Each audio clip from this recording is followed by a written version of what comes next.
My father was a pillar of our community, a man everyone admired. To me, he was a monster who demanded my life savings to fund his secret, and when I refused, he destroyed my reputation and turned my entire family against me.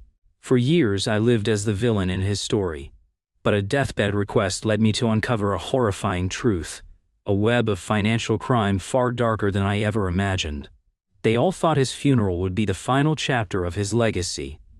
They had no idea it was the beginning of my revenge story. She will not believe how this ends. Listen to the whole story to hear how I used one final speech to bring his entire empire of lies crashing down. If you enjoyed this video or found it helpful, go ahead and give it a like. It really helps me out. And if you haven't already, hit that subscribe button so you don't miss any future videos. Thanks a bunch! The air in the chapel was thick with the cloying scent of lilies and collective grief. From my seat in the front pew, I could see the polished mahogany of the casket, gleaming under the soft, forgiving light of the stained glass windows. One by one, people stepped up to the podium to eulogize my father, Richard Sterling. They painted him in broad, reverent strokes, a titan of Austin real estate, a philanthropist, a devoted husband, a patriarch. My uncle called him the oak tree our family was built around. Mrs. Gable from down the street wept as she recounted how he personally co-signed a loan for her son's first business. Each word was a tiny, sharp stone pelting my conscience. They were mourning a saint. I was burying a monster, and in a way, I was the one who had put him in the ground. It all started 3 years ago, on a deceptively beautiful Sunday afternoon. The kind of Texas day where the sky is a vast, cloudless blue, and the heat radiating off the pavement feels like a promise of good things to come. I was 35, a senior financial analyst at a reputable firm in downtown Austin, and I'd just finished putting the final touches on a financial plan that would see me and my fiancée, Sarah, comfortable for the rest of our lives. We had a nest egg of just over $250,000, every cent earned through disciplined saving, shrewd investments, and countless late nights. It was our future, our security. That afternoon, my parents summoned me to their sprawling home in Westlake Hills. The house itself was a testament to my father's persona, imposing, classical, with white columns that projected an image of old money stability we didn't actually possess. My mother, Carol, greeted me at the door, her smile tight, her eyes already pleading. That was her tell. It was the please don't make waves look I'd known since childhood. My father was in his study, a room paneled in dark wood and smelling of leather and self-importance. He didn't get up, he just gestured to the chair opposite his massive desk, a throne from which he'd issued decrees my entire life.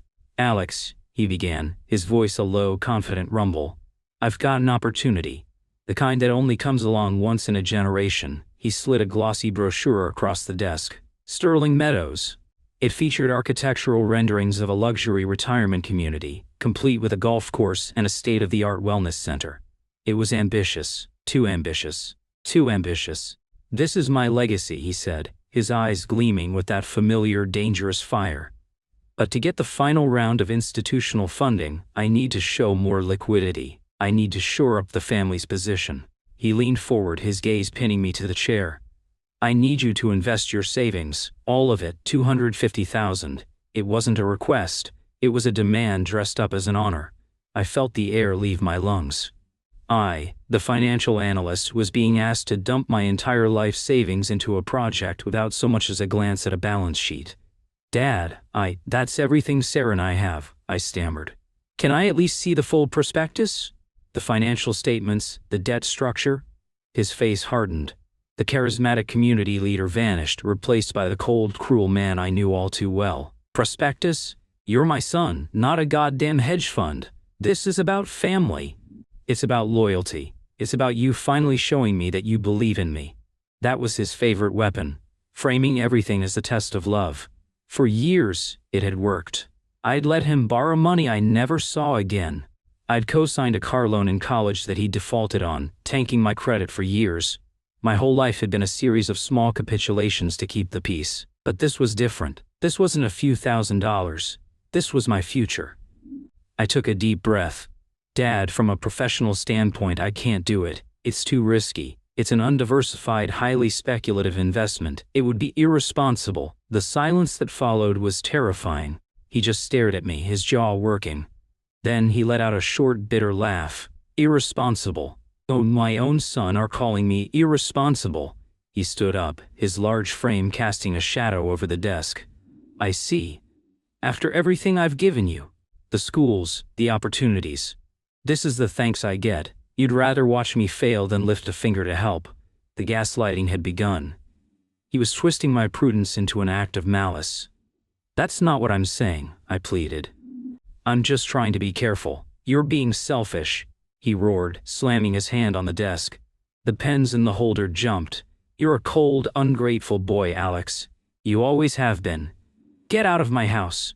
And don't you dare come back until you've decided which family you belong to. Yours, or the one you're building with that girl. I walked out in a daze.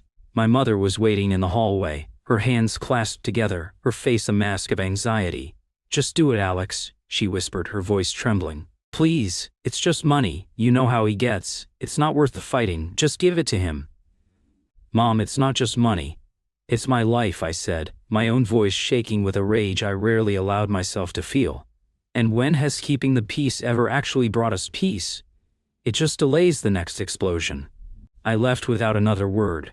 That was the day the chasm between us became a canyon.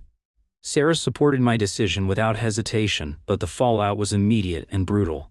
My parents uninvited us from Thanksgiving. My calls to my mother went to voicemail. At a cousin's birthday party, my aunt pulled me aside and told me she was deeply disappointed in my lack of family loyalty. The smear campaign had started. My father was a master of narrative.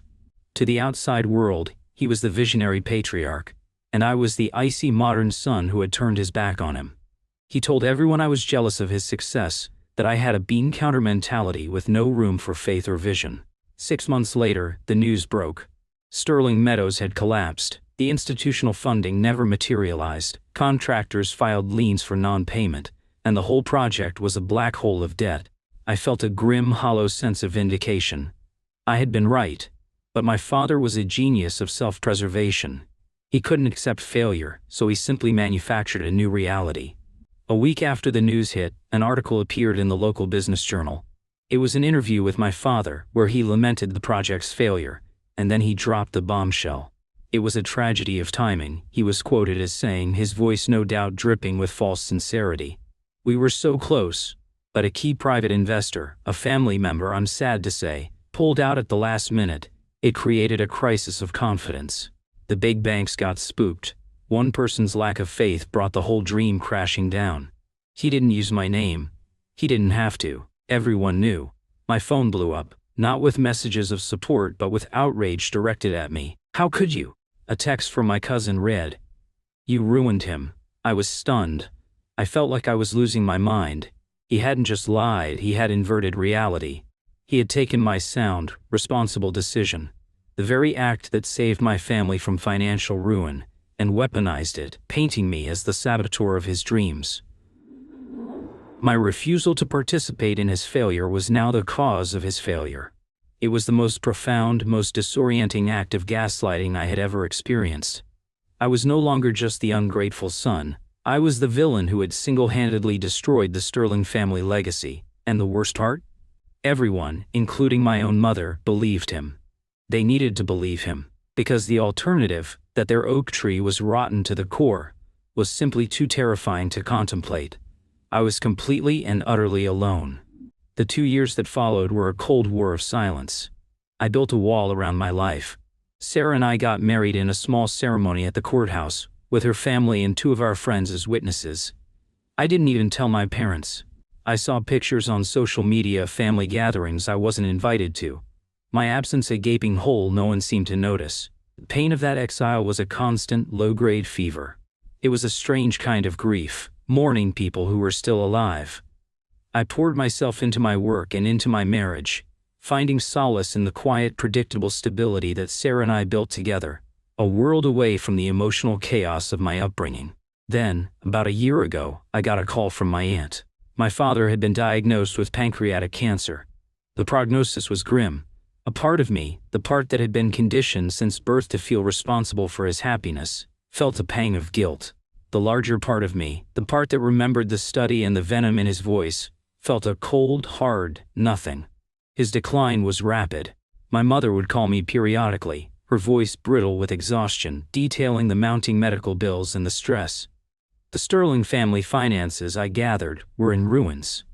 The failure of Sterling Meadows had been the first domino in a long catastrophic chain. They had sold the big house in Westlake Hills and moved into a modest condo. My father, the titan of industry, was broke. A week before he died, my mother called me, hysterical. "Alex, you have to come. He's asking for you. He says it's important." Against my better judgment, I went. The condo was sterile and smelled of antiseptic. My father was shrunken, a pale imitation of the giant who had haunted my life. He was propped up in a hospital bed in the living room, an IV stand his only companion. "Alex," he rasped, his voice a dry whisper. He tried to offer a weak, conciliatory smile. It looked like a grimace. I messed up, I know that." My heart, stupidly, leaped. Was this it? The apology? The moment of reconciliation I'd secretly, shamefully longed for? "There's a way to make it right," he continued, his eyes gaining a flicker of their old manipulative intensity. "For your mother, I have a life insurance policy, a big one, $2 million. But with everything going on, we're behind on the premiums. 3 months behind. If we don't pay it in the next 48 hours, it lapses." He reached out a trembling skeletal hand. "The payment is $12,000, son. I need you to pay it. Please. It's the only thing I have left to give your mother. You'll be the beneficiary, of course.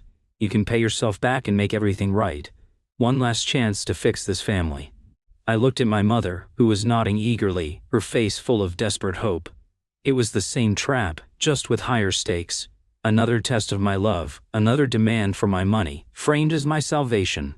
The learned helplessness was a powerful tide, pulling me under. My first instinct was to say yes, to write the check, to make the pain stop. But 2 years of distance had given me something I'd never had before: clarity. "I'll look into it, Dad," I said, my voice even and calm. I left the condo, my father's weak protests and my mother's sobs following me down the hall. That night I didn't sleep. I launched my own financial crime investigation. I was no longer his son, I was an analyst, and he was a high-risk asset I needed to vet. I used my firm's access to professional databases. I pulled property records, UCC filings, and old corporate documents. I made quiet calls to former colleagues of my father, people he'd burned over the years who now had no reason to protect him. What I found was staggering. Sterling Meadows wasn't just a bad investment, it was an outright fraud. A classic Ponzi scheme. He'd been using money from new investors to pay off old ones for years, creating the illusion of a thriving business empire. The whole thing was a house of cards, and he was deep into embezzling from his own partners. The $250,000 he demanded from me wasn't seed money. It was a desperate last-ditch infusion he needed to pay off a major investor who was threatening to expose him. My refusal hadn't just been a personal slight. It had been the final pin that popped his criminal balloon. He hadn't wanted a partner, he'd wanted an accomplice. The cognitive dissonance was overwhelming. The man who had lectured me my whole life about honor and integrity was a common thief. Then I investigated the life insurance policy. It was real, just as he'd said. But what he'd failed to mention was the series of massive loans he had taken out against its cash value over the years. I got a copy of the in-force ledger. The total death benefit was $2 million. The outstanding loan balance against it was $1,980,000. After paying the $12,000 in back premiums, the net payout would be a paltry $8,000. He was trying to trick me into spending $12,000 of my own money to get $8,000 back. Also, he could die believing he'd conned his ungrateful son one last time. The sheer, breathtaking cruelty of it finally severed the last thread of familial obligation. He didn't want to fix anything. He just wanted to win. My father died 2 days later, and that brings me back to the funeral. When my uncle finished his tearful eulogy, a hush fell over the chapel. All eyes turned to me, the prodigal son. My mother gave me a look that was a complex cocktail of grief, hope, and command. "Say the right thing. Preserve his memory. Keep the peace." I walked to the podium, my heart hammering not with fear but with a strange, icy calm. I looked out at the faces, my family, my father's friends, the people he'd duped. "My name is Alex Sterling," I began, my voice clear and steady, amplified by the microphone. "My father, Richard, taught me everything I know about finance. He taught me the importance of due diligence, of scrutinizing every number, and of always seeking the truth. I paused, letting the words hang in the air. I saw my mother nod, a small relieved smile on her lips. And in his final days, I continued. I honored him by applying those lessons. I conducted a final review of his legacy. I pulled a neatly folded sheaf of papers from my jacket pocket. Many of you knew him as a great businessman. But the numbers tell a different story. Sterling Meadows, the dream he sold to so many, was not a failed venture. It was a Ponzi scheme. And I have the bank transfers and sworn affidavits to prove it. A collective gasp rippled through the chapel. My mother's face went white. My uncle started to rise from his seat, but I held up a hand. "Mrs. Gable," I said, my eyes finding her in the third row. "The loan he co-signed for your son wasn't an act of charity. It was a way to launder money from an account he was hiding from his business partners. I sent the details to your son's accountant." I didn't raise my voice. I spoke with the detached precision of an auditor delivering a report. I laid it all out: the fraud, the embezzlement, the lies, the shell corporations. I explained the life insurance scheme, detailing exactly how he had tried to swindle me out of $12,000 on his deathbed. "My father's real legacy isn't one of community leadership," I said, my voice finally cracking with the weight of it all. "It's a legacy of debt, deceit, and profound betrayal. He didn't fail because I lacked faith. He failed because his entire life was a lie. I refused to give him my money not because I didn't love him, but because I did my job. I saw the truth. I folded my papers and placed them back in my pocket. Many of you in this room are victims. My only hope is that this truth, as ugly as it is, will finally set you and my family free from the fiction he so carefully constructed." I looked directly at my mother. Her face was a ruin of disbelief and horror. For the first time, she was forced to see the man she'd spent 50 years enabling, without the filter of her own denial. I walked down from the podium, past the shocked, silent faces, past the casket, and out the heavy chapel doors into the bright Texas sun. I didn't look back. The war was over. I hadn't won with anger or revenge in the traditional sense. I had won with the one thing my father could never manipulate: the cold, hard, unassailable truth. For the first time in my life, I felt the heavy weight of his world lift from my shoulders. I was no longer a character in his story. I was the author of my own. And I was finally, completely free.